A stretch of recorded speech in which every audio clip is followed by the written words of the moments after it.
अस्सलाम वालेकुम and welcome to fast sports. You are watching golden boot. I am your host Ali Mirza और मेरे साथ मौजूद है सहरयाब अफरीदी। और अफरीदी और मेरी जानिब से पूरे मुल्क को पाकिस्तान का 76वां यौम आज़ादी बहुत बहुत मुबारक हो। और हमारी बहुत सी दुआएं हैं कि पाकिस्तान दिन दुगनी और रात चौगनी तरक्की करे।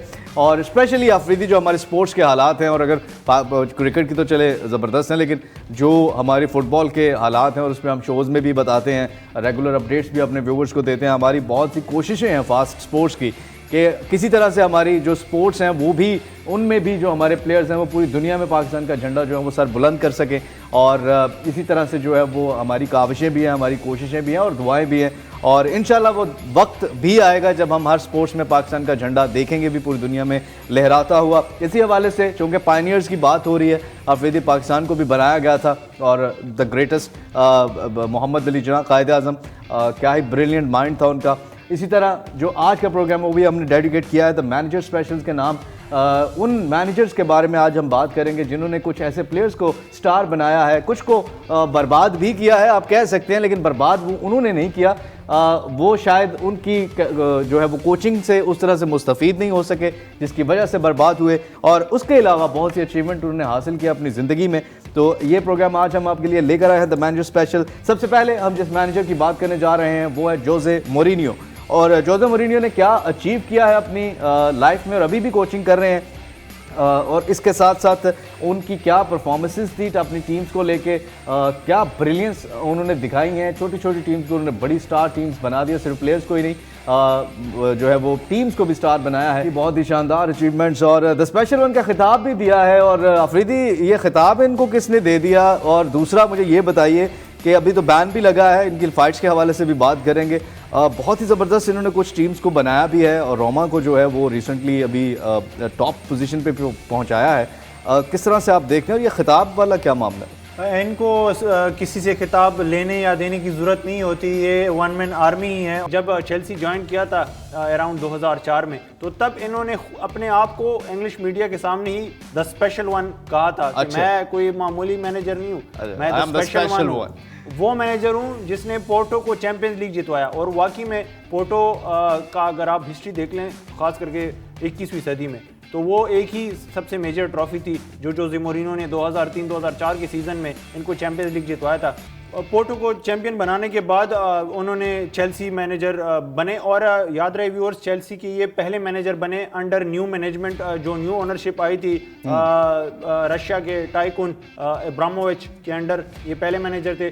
और एक बड़ा प्रोजेक्ट था, इन्होंने शुरुआत की और बहुत ही बेहतरीन, one of the most successful managers in Chelsea's history. तो चेल्सी को चेल्सी बनाने में इनका बहुत बड़ा किरदार है। मतलब वो शुरुआत इन्होंने की, फाउंडेशन उन्होंने रखी, प्रीमियर लीग पहले ही सीजन में जितवाया। अच्छा। उसके बाद एक और प्रीमियर लीग भी जितवाया।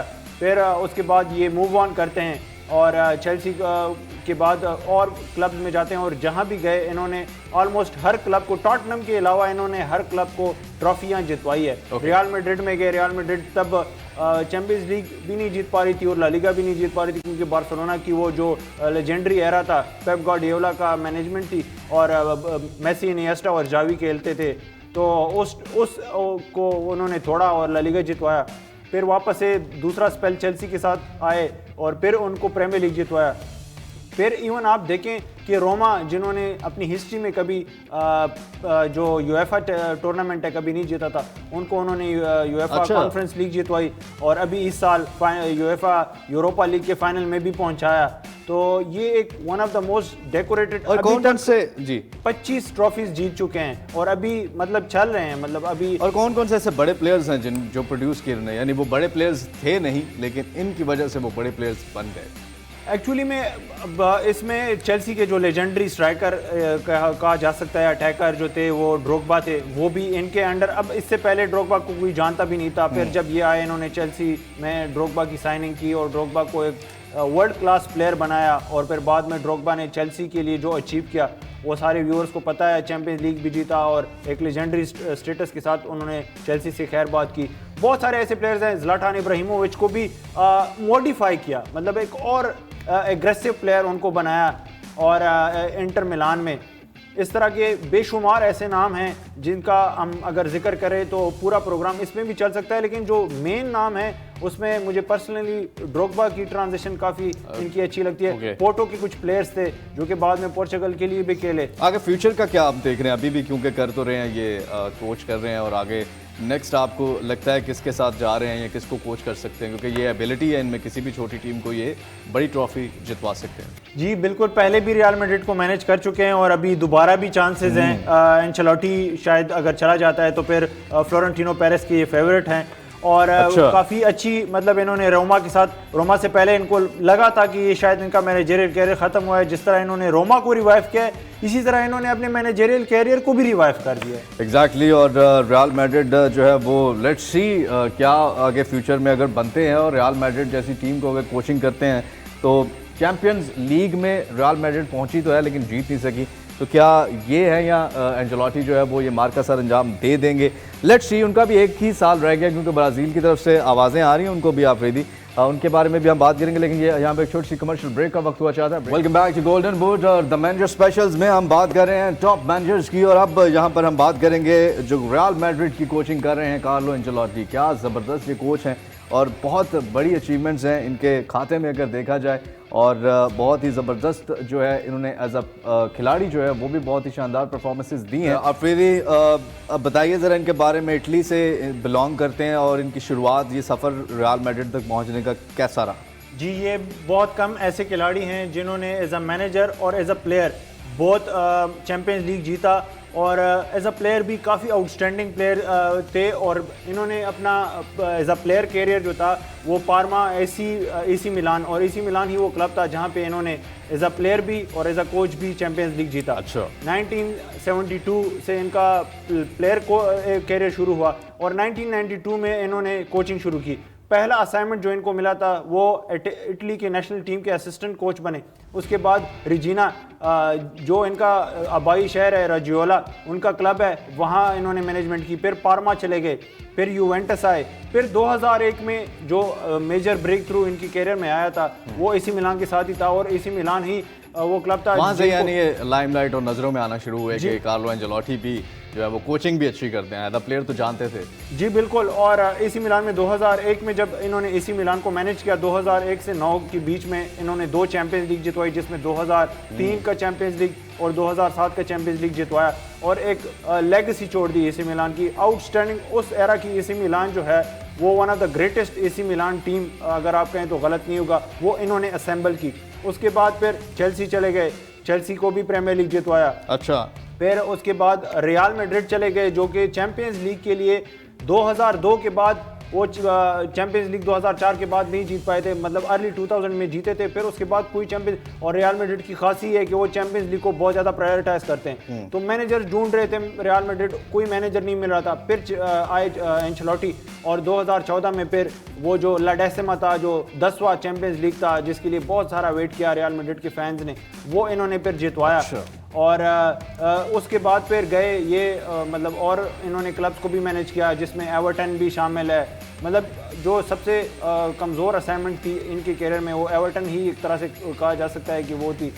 और अभी वापस से फिर 2021 में रियल मैड्रिड की वापस से मैनेजर बन गए, और 2022 में ही इन्होंने फिर चैंपियंस लीग भी जितवाया, ला लीगा भी जितवाया, ऑलमोस्ट ट्रेबल जीता था एक तरह से, और फिर क्लब वर्ल्ड कप। अब ये एक ऐसे मैनेजर हैं जो चैंपियंस लीग की हिस्ट्री में सबसे ज़्यादा चैंपियंस लीग जीतने वाले मैनेजर हैं। मैं यही पूछना चाह रहा था कि ये तो स्पेशलिस्ट लगते हैं, यूएफए चैंपियंस लीग जीतने के माहिर लगते हैं। जी बिल्कुल, जैसे अब इवन हमने पेप गार्डियोला की स्पीच सुनी थी जिसमें वो कहा था कि सबसे मुश्किल ट्रॉफी जो मेरे लिए है जीतना वो चैंपियंस लीग है। आप देखिए कि वो बंदा कह रहा है, और कार्लो एंचेलोटी इस ट्रॉफी के स्पेशलिस्ट हैं। उन्होंने 2 बार एसी मिलान को और 2 बार रियल मैड्रिड को चैंपियंस लीग जितवाई है, और one of the greatest managers जिसमें 25 ओवरऑल इन्होंने अपने कैरियर में ट्रॉफीज जितवाई हैं क्लब्स को। अभी भी इनका सफ़र जो है वो इख्तिताम पजीर नहीं हुआ, रियल मैड्रिड की कोचिंग कर रहे हैं, और लेट्स सी इस साल चैंपियंस लीग जो है वो जितवाने में किरदार अदा कर पाएंगे या नहीं किरदार अदा कर पाएंगे, क्योंकि उसके बाद ये ब्राज़ील की कोचिंग के लिए इन्होंने हामी भर ली है। यहाँ पर एक छोटी सी ब्रेक का वक्त है। Welcome back to golden boot the manager special. इस 76वें यौम आज़ादी पे आप ये स्पेशल प्रोग्राम देख रहे हैं अपने मेज़बान अली मिर्ज़ा और सहर याब आफरीदी के साथ। और अब जिस मैनेजर की हम बात करने जा रहे हैं मेरा बहुत फेवरेट सर एलेक्स फर्गसन, और मैनचेस्टर यूनाइटेड को ट्रैवल पहली बार किसी इंग्लिश टीम को ट्रैवल जितवाया था, वो यही मैनेजर थे, यही कोच थे, और इनके जो दौर था उसी में मैनचेस्टर यूनाइटेड बहुत जो है वो पीक पे गई थी। अफरीदी स्कॉटलैंड से इनका ताल्लुक था, कैसे मुमकिन हो पाया जो है वो मैनचेस्टर यूनाइटेड के कोच बनने तक का सफ़र, और फिर उस सफ़र को यानी ट्रैवल जितवा दिया और एक अनहोनी जो थी वो होनी कर दी उसको। 13 प्रीमियर लीग्स को निकाल दे मैनचेस्टर यूनाइटेड के कैबिनेट से, तो मैनचेस्टर यूनाइटेड जो अभी एक ग्लोरियस क्लब है लिवरपूल के साथ, दो मतलब मोस्ट प्रीमियर लीग्स अगर किसी दो क्लब्स ने जीते हैं तो उसमें एक लिवरपूल है और एक मैनचेस्टर यूनाइटेड है, तो वो मैनचेस्टर यूनाइटेड आपको खाली नजर आएगी, नीचे कहीं नज़र आएगी, मतलब वो टॉप टियर में नजर नहीं आएगी, रेलीगेशन में ही नजर आएगी। तो अगर हम थोड़ा सा सर एलेक्स फर्गसन के ऊपर नज़र दौड़ाएं कि उन्होंने 1956 में अपने प्लेइंग कैरियर का आगाज़ किया और मोस्टली उन्होंने स्कॉटलैंड में ही खेला, मतलब उनको इंग्लिश फुटबॉल में कम ही देखा गया, मतलब वो आए ही नहीं एज अ प्लेयर। उन्होंने मोस्टली स्कॉटलैंड के एबरडीन को, रेंजर्स को और इस तरह के क्लब्स को, जो मतलब इतने, रेंजर्स ही एक फेमस क्लब है, फैनकर्क को इन्होंने एज अ प्लेयर सर्व किया, फिर स्कॉटलैंड की नेशनल टीम के लिए भी खेले, लेकिन उन्होंने एज अ प्लेयर इतना नाम नहीं बनाया जितना उन्होंने एज अ मैनेजर बनाया। मैनेजमेंट में 1974 में इन्होंने शुरुआत की स्टर्लिंग शेयर से, और फिर सेंट मेरन गए और फिर एबरडीन गए। एबरडीन जो था वो इधर से इनकी मैनेजरियल कैरियर का एक तरह से आप कह लें कि आगाज़ हो गया, क्योंकि एबरडीन को ही इन्होंने सक्सेसफुल बनाया। तो तब मैनचेस्टर यूनाइटेड 1986 में जब मैनचेस्टर यूनाइटेड काफ़ी स्ट्रगल कर रहा था और प्रीमियर लीग नहीं जीत रहा था और लिवरपूल और आर्सेनल ही डोमिनेट कर रही थी, तो इनको मैनेजमेंट की जो कमान है वो संभाली इन्होंने, और मतलब जब 1992 में प्रीमियर लीग बना, शुरू के कुछ साल इनकी भी मुश्किल थे और ऑलमोस्ट एक तरह से सैकिंग के करीब आ गए थे। अच्छा, यूनाइटेड में लेकिन फिर जब इनकी कामयाबियों का आगाज़ हुआ, ख़ास करके इन्होंने जो 1992 द क्लास ऑफ 1992 कहा जाता है, जिसमें David Beckham, Ryan Giggs, Paul Scholes, Gary Neville और ये प्लेयर्स प्रोड्यूस किए। डेविड बेकम तो खैर बाद में आते हैं, लेकिन रायन गिग्स, पॉल स्कोल्स और गैरी नेवल और नेवल ब्रदर्स प्रोड्यूस किए। वो उन्होंने फिर जो लेगेसी मैनचेस्टर यूनाइटेड की बनाई, वहाँ से जो इन्होंने प्रीमियर लीग जीतना शुरू किया, 3 बार कंसेक्यूटिव प्रीमियर लीग 2 बार ही जीत चुके थे। तो दैट मींस के जितने बड़े बड़े ये प्लेयर्स के हम नाम सुनते हैं, जैसे गैरी नेवल्स का भी आपने, डेविड बैकम भी बाद में, ये सारे जो है इनके प्रोडक्ट्स हैं, इन्होंने इन प्लेयर्स को बनाया है।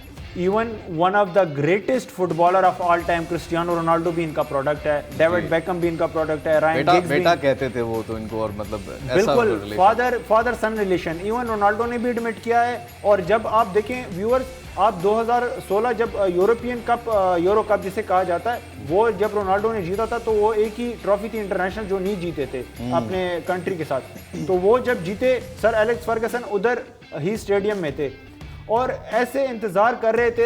इवन वो मतलब वो वीडियो अभी तक काफ़ी वायरल वीडियोस में से है कि सर एलेक्स फर्गसन ऐसे इंतज़ार कर रहे थे जैसे जो बाप होता है अपने बच्चे का बहुत अरसे से नाम मिला हो और वो फिर इंतज़ार कर रहा हो, तो वो भी हमें देखने को मिला। और बहुत ही मतलब आप देखें कि ऐसे ऐसे प्लेयर्स जिनका अभी नाम व निशान भी नहीं है, उन प्लेयर्स को premier league sir Alex Ferguson, Chris Smalling जैसे प्लेयर्स और बहुत सारे ऐसे प्लेयर्स हैं जो अभी कोई जानता भी नहीं है, इन्होंने उनको प्रीमियर लीग चैंपियंस बनाया। तो ये तो मैनेजर्स भी इनकी कोई वो जिंदगी में कोई ऐसे बनाए जो इनकी लाइक टीचिंग में जो है वो अच्छे मैनेजर्स बने हों। मतलब मैनेजर्स भी इन्होंने ऑब्वियसली प्रोड्यूस किए। ब्रूस जो थे, स्टीव ब्रूस भी थे, ओले गुनार सोल्शायर भी इनके प्लेयर रह चुके हैं, इन्हीं की वो एक प्रोडक्ट हैं। बहुत सारे ऐसे प्लेयर्स हैं जो अभी मैनेज कर रहे हैं और इनके अंडर खेल, लेकिन उस लेवल तक नहीं पहुंचे जो लेवल इनका है करंट। और 48 ट्रॉफीज इन्होंने जीती है, मतलब अभी तक फुटबॉल की हिस्ट्री में जो सबसे ज़्यादा, वैसे लॉन्गेस्ट सर्विंग मैनेजर भी ये हैं। 1986 से 2013 तक इन्होंने मैनेज किया, प्रीमियर लीग के भी और इंग्लिश फुटबॉल के। एंड स्टिल ही इज वो बेंचेस पे ही हैं, लाइक अभी बिहाइंड द सीन बेंचेस पे ही हैं यूनाइटेड के। हाँ, ऑब्वियसली यूनाइटेड के बहुत सारे डिसीजन जो हैं वो इनके बगैर नहीं मुमकिन होते। जी हाँ, sir Alex Fergusson. Let's see इनके बाद कौन सा ऐसा कोच आता है जो यूनाइटेड को जो है वो ट्रैवल जितवाने में मदद दे सकता है। अभी एरिक टेन हैग जो है वो इस सीज़न कोशिश तो करेंगे और पूरी उम्मीद भी है कि किस तरह से वो मैनचेस्टर यूनाइटेड का पिछले सीज़न से बेहतर परफॉर्म परफॉर्म करवा पाए इस सीजन अपनी टीम को। यहाँ पर छोटी सी ब्रेक का वक्त हुआ चाहता है। Welcome back to golden boot. और अब हम जिस मैनेजर की बात करने जा रहे हैं, इनको आफरीदी ने टॉप ऑफ द लिस्ट रखा है। क्यों रखा है ये भी हम जानेंगे, लेकिन ये बहुत ज़बरदस्त लेजेंडरी स्टेटस के हामिल कोच हैं, क्योंकि इन्होंने ट्रैवल जितवाया है अपनी टीम मैनचेस्टर सिटी को। जी हाँ, हम बात करें पेप गार्डियोला की। बहुत ही शानदार कोचिंग, और सिर्फ मैनचेस्टर सिटी को ही नहीं, बार्सिलोना में भी जब थे तो उनको भी ट्रैवल जितवाने वाले कोच यही थे। और क्या जी बिल्कुल, लेजेंडरी स्टेटस इनको इसलिए हासिल हुआ है कि जो इन्होंने अचीव किया है वो बहुत कम मैनेजर्स, बल्कि मोस्ट किसी ने भी अचीव नहीं किया होगा। और टॉप ऑफ द लिस्ट मैंने इनको इसलिए रखा है कि sir Alex Fergusson one of the greatest managers of all time count होते हैं। और इसमें बहुत सारी मतलब और भी चीज़ें आ जाती हैं। 48 ट्रॉफीज़ किसी भी मैनेजर ने नहीं जीती, लेकिन ये एक ऐसे मैनेजर हैं जो प्रेडिक्टेड हैं कि ये वो वाहिद मैनेजर बन सकते हैं जो 50 क्रॉस कर लेंगे। अच्छा, पेप गार्डियोला। पेप गार्डियोला अभी आप देखेंगे 30 प्लस ऑलरेडी हो चुके हैं ये मैनेजर, और अभी भी कर रहे हैं मैनेज, और अभी भी यंग, बिल्कुल यंग है। इनके फुटबॉल कैरियर का आगाज़ 1988 में हुआ, और बार्सिलोना के लिए मोस्टली इन्होंने कैरियर खेला। बार्सिलोना बी, फिर ए, और फिर ये जो योहान क्राइफ के स्टूडेंट थे और योहान क्राइफ की जो लेजेंडरी बार्सिलोना थी उनके लिए इन्होंने खेला। 1991 से लेकर 1994 तक इन्होंने कंसेक्यूटिव स्पेनिश लीग्स जीते, और बार्सिलोना की हिस्ट्री में पहली बार चैंपियंस लीग जिसे अभी कहा जाता है, यूरोपियन कप, बार्सिलोना ने पहली बार 1992 में योहान क्राइफ के मैनेजमेंट के अंडर, और पेप गार्डियोला उसमें डीप लाइंग प्ले मेकर और मिडफील्डर के एज अ प्लेयर वो चार्म इन्होंने देखा है, वो ग्लोरी देखी है। जी बिल्कुल। और ये व्यूअर्स मतलब चंद ऐसे प्लेयर्स हैं जिन्होंने अपना कैरियर जो है अल अहली के साथ भी खेला, सऊदी प्रो लीग में, तब जब सऊदी प्रो लीग को कोई जानता भी नहीं था। तब जैसे करीम बेंजेमा ने डेब्यू किया था अपने सऊदी प्रो लीग के अगेंस्ट, और अब सऊदी अरब भी चले गए हैं, तो इन्होंने भी यानी खेला हुआ अल अहली के लिए खेला हुआ है। तो अगर हमें सऊदी में कभी फ्यूचर में नजर आए एज अ मैनेजर, तो ये वो नहीं होगा, इम्पॉसिबल नहीं है, क्योंकि लिंक्स हैं उनके उधर। दूसरा ये कि इन्होंने 2008 में मैनेजमेंट का आगाज़ किया बार्सिलोना के साथ। पहले बी टीम्स को कर चुके थे, और ये सारे जो लामासिया एकेडमी ग्रेजुएट्स थे, जो बार्सिलोना की एकेडमी है, जावी, इनिएस्टा, मेसी, फैब्रेगास, सारे इनके अंडर मतलब इन्होंने देखा हुआ था सबको कि क्या लेवल है। तो ये सख्त डिसिप्लिनेरियन थे। 2008 में इन्होंने कैरियर का आगाज़ किया एज अ मैनेजर, और 2009 में ही ट्रैवल जितवा दिया, पहले ही ऑलमोस्ट पहले ही साल में ट्रैवल जितवा दिया। और one of the greatest Barcelona की टीम के अंडर, पहले one of the greatest Barcelona में ये खुद खेल चुके थे, और फिर बाद में जब उससे भी कोई ग्रेट बार्सिलोना बनी तो वो तब इन्होंने एज अ मैनेजर बनाई। उसमें रोनाल्डिनियो भी थे, तेरी हेनरी भी थे, और सैमुअल एटो को भी मैनेज कर चुके हैं। और जो इनके यूथ प्रोडक्ट्स थे, मेसी, इनिएस्टा और जावी, ये तीन इनके अपने प्रोडक्ट्स थे, और उन्होंने फिर बार्सिलोना को मतलब शोरा आफाक की बुलंदियों पहुंचाया। 2011 में फिर से इन्होंने जीता, और 2016 में मैनचेस्टर सिटी, और 16 से पहले जो 3 साल थे 2013 से लेके 2016 तक, वो क्योंकि बार्सिलोना में ऑलमोस्ट ये सब कुछ जीत चुके थे, ठीक है, कोई चीज़ रह नहीं गई थी, तो इनके ऊपर क्वेश्चन मार्क थे कि ये सिर्फ बार्सिलोना की ये टीम तो ग्रेटेस्ट टीम है, इसको तो कोई भी मैनेज कर ले तो ये सब कुछ जीत जाएंगे, क्योंकि वो बट ये नहीं देखा कि ये वो ग्रेटेस्ट टीम बनाई भी उन्होंने। हाँ, वो ग्रेटेस्ट टीम है, मतलब पीएसजी के पास भी वो ग्रेटेस्ट टीम तो है, लेकिन कुछ नहीं जीत पाई। कुछ ऐसे मतलब ये क्रिटिसिज्म हमेशा से प्लेयर्स पे भी रहा है कि आप, अब मेसी के ऊपर ये क्रिटिसिज्म रहता था कि क्योंकि वो उनके पास जावी और इनिएस्टा हैं जो उनको खिलाते हैं, इसलिए वो इतने ज़्यादा गोल करते हैं। तो इनके ऊपर भी ये क्रिटिसिज्म था कि इनके पास जावी, इनिएस्टा और Messi one of the greatest players of all time है, तो इसलिए फिर इन्होंने अपना टारगेट चेंज किया और एक और क्लब को ज्वाइन किया, बायर्न म्यूनिख। बायर्न म्यूनिख में भी 3 साल मुसलसल उनको बुंडेसलीगा जितवाई, चैंपियंस लीग नहीं जितवा पाए, इसीलिए ये इन्होंने अभी रिसेंटली कहा भी है कि चैंपियंस लीग जीतना बहुत मुश्किल ट्रॉफी है। फिर इन्होंने मैनचेस्टर सिटी का प्रोजेक्ट लिया, और वो प्रोजेक्ट भी ऐसा था क्योंकि मोस्टली आपके ऊपर जो है वो मेसी के ऊपर भी ये क्रिटिसिज्म है कि आप premier league one of the most watched leagues है और मोस्ट कंपेटिटिव लीग्स में काउंट होती है, तो if you haven't done it in premier league so you won't be recognised as one of the greatest. तो उन्होंने वो चैलेंज लिया, प्रीमियर लीग में आए, और ये भी व्यूअर्स मैनचेस्टर सिटी भी अभी बने हुए इतना अरसा नहीं हुआ था, एक यंग टीम और नई टीम, लाइक इस तरह से पूरा प्लान था उनका। इनकी हिस्ट्री में पहली बार चैंपियंस लीग के फाइनल में इन्होंने 2021 में पहुंचाया, और 2023 में फिर वो इम्पॉसिबल जो था वो अचीव किया। बिल्कुल, बहुत ही शानदार ये कहानी जो है वो पेप गार्डियोला की। आफरीदी, आगे फ्यूचर में अब यहाँ ट्रैवल इन्होंने जीत लिया है, तो आगे आपको नजर आ रहा है ये बार्सिलोना की तरह मूव करेंगे या यहाँ पे ही रुकेंगे? अब पर्सनली सऊदी प्रो लीग में तो नहीं चले जाएं? सऊदी प्रो लीग बिल्कुल जा सकते हैं और ऑब्वियसली सब मैनेजर्स को ऑफर्स हैं और इसको तो बहुत मेगा ऑफर हो सकती है और हुई भी है, लेकिन पर्सनली मुझे लगता है कि शायद स्पेन इनके लिए ज्यादा प्रेफरेबल एक डेस्टिनेशन होंगी, क्योंकि अब क्लब लेवल पे तो सब कुछ अचीव कर चुके हैं। वो जो इंटरनेशनल एक खाना खाली है उसमें भी ये वो फिल कर सकते हैं। जी बिल्कुल, जैसे बार्सिलोना के साथ ट्रेबल, फिर अभी मैनचेस्टर सिटी फिर अपनी टीम को, जो नेशनल टीम को वर्ल्ड कप जितवाना, और इनके पास टैलेंट भी है स्पेन के पास ऐसा, तो बिल्कुल आप सही कह रहे हैं। और ये जो है वो top of the list manager थे पेप गार्डियोला, जिन्होंने अभी जो है बेहतरीन ट्रैवल जितवाया है मैनचेस्टर सिटी को, और दोबारा से जो है वो इस सीज़न अब देखते हैं कि किस तरह की परफॉर्मेंस रहती है। यौम आज़ादी पाकिस्तान का एक दफ़ा से फिर बहुत ज़्यादा अपने मेज़बान अली मिर्ज़ा और सहरयाब आफरीदी की तरफ से आपको मुबारक हो, और इंशाल्लाह हमारी दुआएं हैं पाकिस्तान तरक्की करता रहे। और ये मैनेजर स्पेशल शो भी हम आपके लिए इसीलिए लेकर आए हैं, और फास्ट स्पोर्ट्स की ये काविशें हैं, ये कोशिशें हैं कि हम अपनी स्पोर्ट्स में भरपूर किरदार अदा कर सकें, अपनी यूथ के लिए आवाज़ बन सकें, वो प्लेटफॉर्म दे सकें। और आप भी अगर पूरे पाकिस्तान से अपनी वीडियोस भेजना चाहते हैं अपनी स्किल्स की, तो हमारे दिए गए नीचे व्हाट्सएप नंबर पे आप अपनी वीडियोस भेज सकते हैं। हम आपको फीचर भी करेंगे आपकी वीडियोस को, और जो सबसे बेस्ट टैलेंट हमें नज़र आएगा उनको हम अपने स्टूडियो में भी बुलाएंगे और पाकिस्तान के नेशनल कैंप तक पहुंचने में जो है वो उनकी मदद करेंगे। बहुत शुक्रिया वंस अगेन, आज़ादी मुबारक आपको। अपने मेज़बान अली मिर्ज़ा और सहरयाब आफरीदी को आज के प्रोग्राम से इजाज़त दीजिए। अपना बहुत सा ख्याल रखिए, देखते रहिए fast sports, home of champions. Allah हाफिज़, पाकिस्तान जिंदाबाद।